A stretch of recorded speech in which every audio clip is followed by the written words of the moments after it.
Bob had a lot of fun, sometimes at my expense, talking about this supply side school of economics. Howard Baker called me a witch doctor and a snake oil salesman, and he's one of my best or dear friends. So it really was controversial. All the younger Republicans in the House, particularly Trent Lott, Vin Weber, Dan Lundgren, Henry Hyde, myself, we had a group of young backbenchers who were pursuing these ideas, and it caused some friction.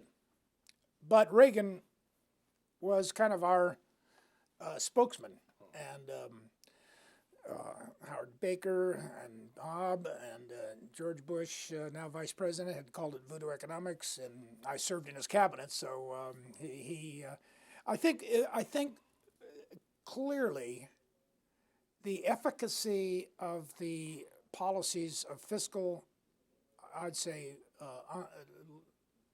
some would say looseness and monetary tightness worked. And I don't know if everybody came around, but I know Bob Dole did, and because he was intellectually honest.